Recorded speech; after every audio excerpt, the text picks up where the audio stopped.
Hello विद्यार्थियों, BSc part second का chemistry paper second unit first ultraviolet spectroscopy हम पढ़ रहे हैं। आज इसमें हमारा टॉपिक है effect of solvent on transition, यानी जो विभिन्न प्रकार के इलेक्ट्रॉनिक ट्रांजिशन जो हमने की पीछे की क्लास में हमने पढ़े थे, विलायक का इन ट्रांजिशंस पर किस प्रकार का प्रभाव पड़ता है। यानी जो ट्रांजिशन होता है वो लॉन्गर वेवलेंथ की ओर होता है या शॉर्टर वेवलेंथ की ओर होता है, यानी विलायक की प्रकृति किस प्रकार से प्रभावित करती है इन विभिन्न प्रकार के संक्रमण को। ध्रुवीय और अध्रुवीय विलायक, जैसा कि आप जानते हैं, ये दो अलग अलग प्रकार के विलायक होते हैं। तो इन विलायक के प्रभाव को पढ़ने से पहले ये समझना भी आवश्यक है कि उपयुक्त विलायक का चुनाव कैसे किया जाए। तो अल्ट्रावायलेट स्पेक्ट्रोस्कोपी अध्ययन के लिए इस प्रकार का विलायक चुनाव किया जाता है, यानी किसी भी प्रकार की जब हम स्पेक्ट्रोस्कोपी का अध्ययन कर रहे हैं, चाहे अल्ट्रावायलेट हो या इंफ्रारेड स्पेक्ट्रोस्कोपी का अध्ययन करते हैं, तो उसमें विलायक का चुनाव करते समय इस बात का विशेष ध्यान रखा जाता है कि ऐसा विलायक को चुना जाए जो उस क्षेत्र की इलेक्ट्रोमैग्नेटिक रेडिएशन का अवशोषण ना करे, जिसमें कि हम उस यौगिक के इलेक्ट्रॉनिक ट्रांजिशन का अध्ययन कर रहे हैं या जिसका हम अल्ट्रावायलेट या इंफ्रारेड स्पेक्ट्रम प्राप्त करना चाहते हैं। अब जहाँ पर हम अल्ट्रावायलेट स्पेक्ट्रोस्कोपी की जब हम बात करें तो जैसा कि आपने पहले पढ़ा था कि इसकी जो वेवलेंथ रेंज 200 से लेके 400 तक अल्ट्रावायलेट और 800 नैनोमीटर तक विजिबल की रेंज होती है, विजिबल रेडिएशंस की रेंज होती है। तो कुल मिला के 200 टू 800 नैनोमीटर की रेंज में अल्ट्रावायलेट रेडिएशन का उस विलायक के द्वारा अवशोषण नहीं होना चाहिए, यानी ऐसे विलायक का चुनाव इसके लिए किया जाता है जो 200 से 800 नैनोमीटर की रेंज की रेडिएशन का अवशोषण ना करे। अब ऐसे कौन से विलायक हो सकते हैं जो कि इस प्रकार के रेडिएशन का अवशोषण नहीं करता है, इस रेंज की रेडिएशन का। तो आपने वहाँ पर जब टाइप्स ऑफ ट्रांजिशन पढ़े थे तो जो उनमें दो प्रकार के ट्रांजिशन और हमने पढ़े थे, sigma to sigma star and N to sigma star.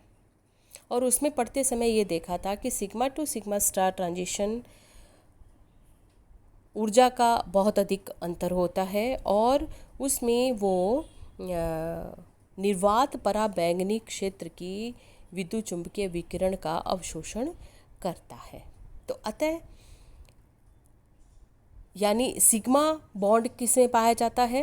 Saturated hydrocarbons में। तो सिग्मा टू सिग्मा स्टार किसमें होगा? सैचुरेटेड हाइड्रोकार्बन्स में। तो सैचुरेटेड हाइड्रोकार्बन्स को अल्ट्रावायलेट स्पेक्ट्रोस्कोपी के विलायक के रूप में प्रयोग किया जाता है। बहुत अधिक इसका उपयोग होता है क्योंकि इसमें केवल सिग्मा इलेक्ट्रॉन की उपस्थिति होती है और सिग्मा टू सिग्मा स्टार इसका ट्रांजिशन पाया जाता है। अतः यह 200 से 800 नैनोमीटर रेंज की इलेक्ट्रोमैग्नेटिक रेडिएशन का अवशोषण नहीं होता है। अतः तो जो सैचुरेटेड हाइड्रोकार्बन है उनमें मुख्य रूप से हेक्सेन तथा साइक्लोहेक्सेन का अल्ट्रावायलेट स्पेक्ट्रोस्कोपी में विलायक के रूप में बहुत अधिक व्यापक इसका उपयोग किया जाता है। दूसरी तरफ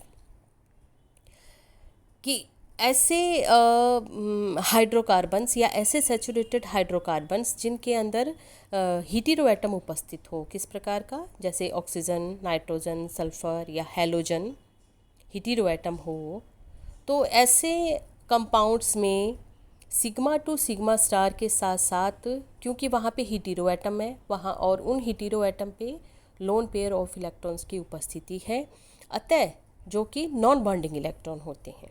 अतः उनमें sigma to sigma star transition के साथ साथ N to sigma star transition भी पाया जाता है। तो हालांकि N to sigma star transition की ऊर्जा sigma to sigma star transition की तुलना में कम होती है, थोड़ा अधिक लॉन्गर वेवलेंथ की तरफ इनका अवशोषण होता है, लेकिन यह जो है जो निर्वात पराबैंगनी क्षेत्र होता है वहीं तक सीमित रहता है विकिरणों का अवशोषण। इसलिए इस प्रकार के संतृप्त यौगिक जिनके अंदर ऑक्सीजन, नाइट्रोजन, सल्फर या हैलोजन हीटेरोएटम होता है, इनका भी विलायक के रूप में उपयोग किया जाता है। तो इस प्रकार से जैसे कि अल्कोहल्स हो गए, ईथर्स हो गए और वाटर मॉलिक्यूल हो गया, इस प्रकार से तो हम देखते हैं कि जब चॉइस ऑफ सॉल्वेंट हम देखते हैं तो उनमें मुख्य रूप से दो प्रकार के सॉल्वेंट्स हो गए। एक तो हो गए जिनमें संतृप्त हाइड्रोकार्बन जिनमें केवल sigma to sigma star transition पाया जाता है, और दूसरे ऐसे हीटेरोएटम वाले संतृप्त हाइड्रोकार्बन्स जिनके अंदर सिग्मा टू सिग्मा स्टार के साथ साथ एन टू सिग्मा स्टार संकरण भी पाया जाता है। अब चॉइस ऑफ सॉल्वेंट के बाद में नेक्स्ट जो टॉपिक आता है वो आता है, जो हमारा मेन टॉपिक है वो है संक्रमण पर विलायक का प्रभाव। अब यहाँ पर हम दो प्रकार के संक्रमण को स्टडी करेंगे। पहला है sigma pi to pi star संक्रमण पर विलायक का प्रभाव। पहले हम ये देखेंगे कि इसमें हमें स्टडी क्या करनी है कि जब अध्रुवीय विलायक होता है तो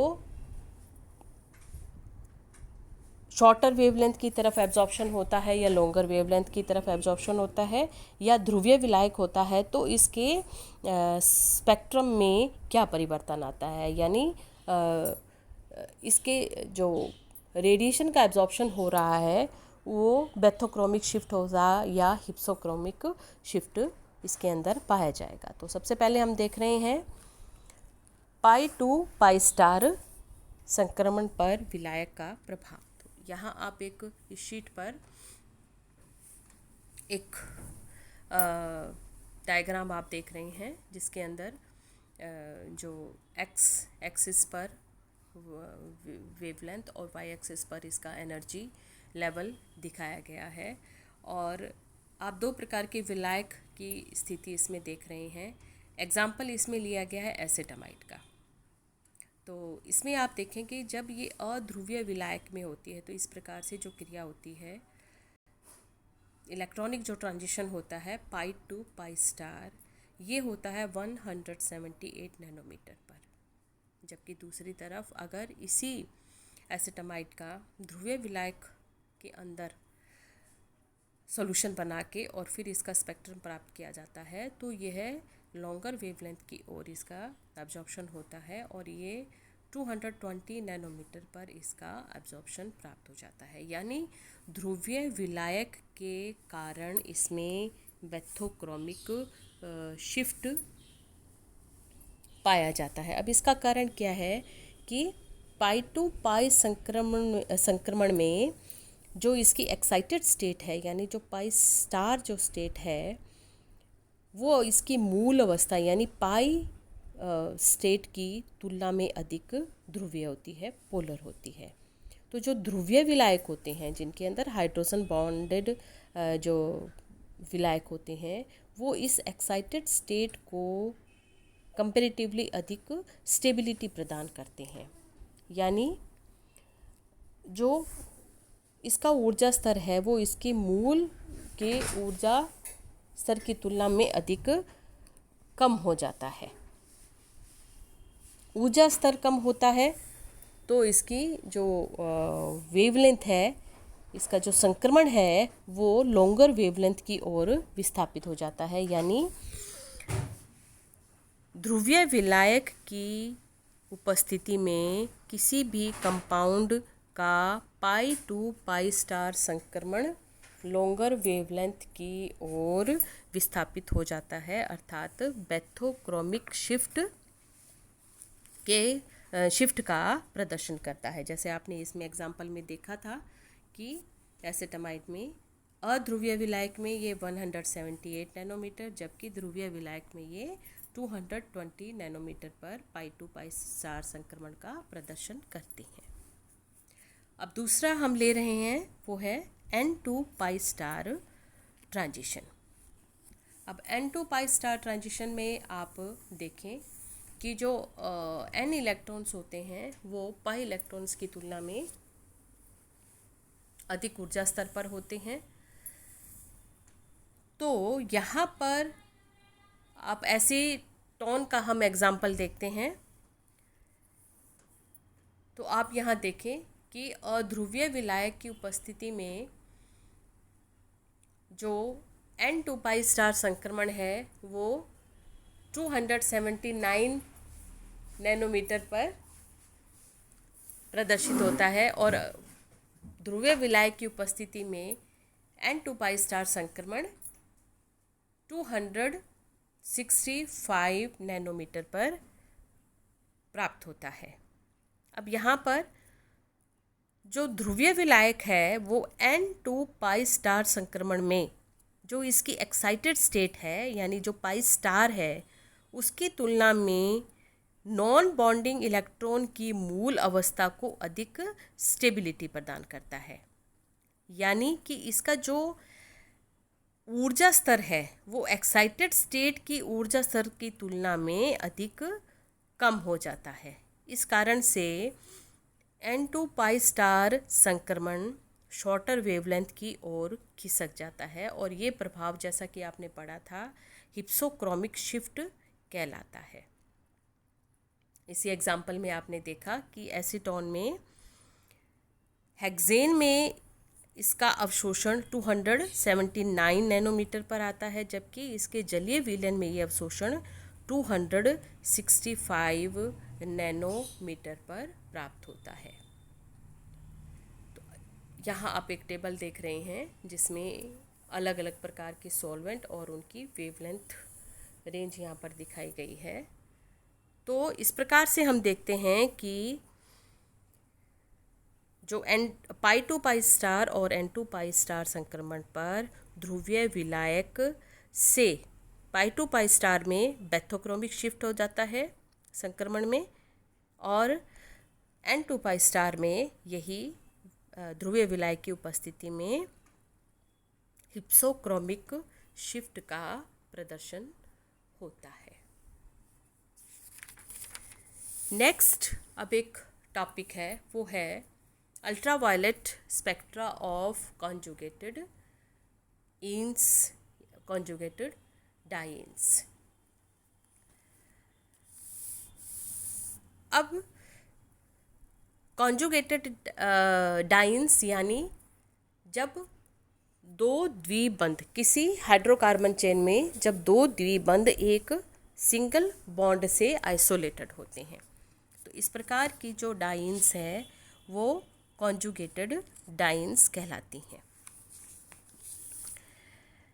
तो कॉन्जुगेटेड डाइन्स के अगर इसकी हम किसी ऐसे असंतृप्त हाइड्रोकार्बन से तुलना करते हैं जिसके अंदर जो द्विबंध की उपस्थिति है वो दो या दो से अधिक सिंगल बॉन्ड से बंधी हुई होती हैं, जिनके बीच में दो या दो से अधिक सिंगल बॉन्ड की उपस्थिति होती है, उनकी तुलना में इन कॉन्जुगेटेड डाइन्स का जो संक्रमण है वो लॉन्गर वेवलेंथ की ओर शिफ्ट हो जाता है। यानी इनमें जो पाई टू पाई स्टार संक्रमण की ऊर्जा स्तर अपेक्षाकृत कम हो जाता है। यहाँ एक इस आप ग्राफिकल रिप्रेजेंटेशन में आप देख रहे हैं, इस डायग्राम में आप देख रहे हैं जिसमें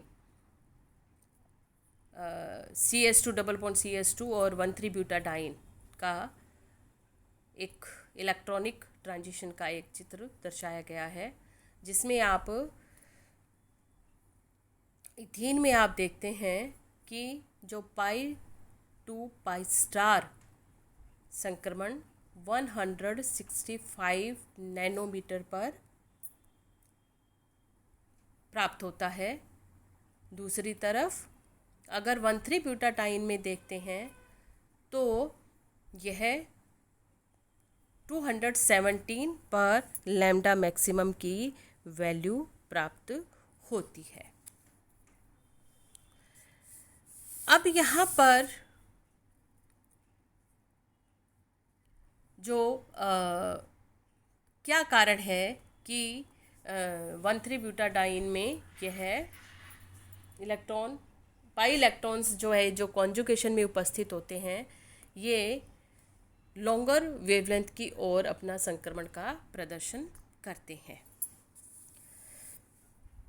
इसका कारण ये है कि 1,3-ब्यूटाडाइन में कॉन्जुगेटेड सिस्टम पाया जाता है और जो प्रत्येक द्विबंध का पाई तथा पाई स्टार कक्षक परस्पर अंतर क्रिया कर नई बॉन्डिंग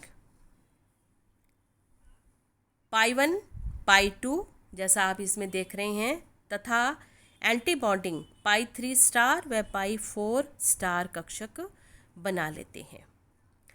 तो परिणाम स्वरूप क्या होता है कि पाई 2 पाई स्टार संक्रमण के स्थान पर पाई 2 टू पाई 3 स्टार संक्रमण के मध्य ऊर्जा स्तर कम हो जाता है और तथा जो इलेक्ट्रोमैग्नेटिक रेडिएशन का अवशोषण है वो लॉन्गर वेवलेंथ की ओर विस्थापित हो जाता है, जैसा आप इस डायग्राम में ये स्पष्ट रूप से देख रहे हैं। तो इस प्रकार से क्या होता है कि इसमें बैथोक्रोमिक शिफ्ट हो जाता है। तो ब्यूटाडाइन यानी किसी अणु में उपस्थित 2 या 2 से अधिक द्विबंध 2 या 2 से अधिक एकल बंध द्वारा पृथक होते हैं। तो ऐसी स्थिति में अणु के पराबैंगनी स्पेक्ट्रम पर बहुत कम प्रभाव नज़र आता है, परंतु यही अगर कॉन्जुगेटेड डाइन होता है तो इसके पराबैंगनी स्पेक्ट्रम पर बैथोक्रोमिक शिफ्ट का प्रभाव स्पष्ट नज़र आता है।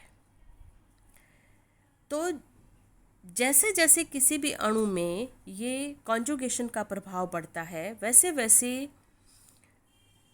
जो उसकी मूल अवस्था होती है तथा जो उसकी एक्साइटेड अवस्था होती है यानी जो उत्तेजित अवस्था होती है उनके मध्य ऊर्जा स्तर क्रमशः कम होता जाता है और जो संक्रमण है यानी जो अवशोषण है वो लॉन्गर वेवलेंथ की ओर विस्थापित हो जाता है, यानी वहाँ पर बैथोक्रोमिक शिफ्ट का प्रदर्शन होता है। जैसे यहाँ देखा हमने एथीन में यह 165 नैनोमीटर पर होता है, दूसरी तरफ जबकि 1,3-ब्यूटाडाइन में यह 217 नैनोमीटर पर इसका प्रदर्शन होता है। और यहाँ आप देख रहे हैं कि पाई 1 और पाई 2 जो इसके बॉन्डिंग कक्षक हैं और पाई 3 स्टार और पाई 4 स्टार इसके एंटी बॉन्डिंग कक्षक है। तो पाई 2 टू पाई 3 स्टार मुख्य रूप से ये संक्रमण होता है जिसका ऊर्जा स्तर अपेक्षाकृत एथीन के अपेक्षाकृत काफ़ी कम हो जाता है और संक्रमण लॉन्गर वेवलेंथ की ओर स्थापित हो जाता है। अब वे यौगिक जिनमें कॉन्जुगेटेड डबल बॉन्ड्स की संख्या अधिक होती है वे रंगीन दिखाई देते हैं तथा 400 नैनोमीटर से अधिक वेवलेंथ पर वो अवशोषित होते हैं। यानी जैसे हम इसमें एक बीटा कैरोटीन का आप एग्जाम्पल देख सकते हैं जिसके अंदर 11 कॉन्जुगेटेड डबल बॉन्ड्स होते हैं और ये पराबैंगनी स्पेक्ट्रम के 448 नैनोमीटर पर एब्जॉर्प्शन बॉन्ड का प्रदर्शन करते हैं। Thank you.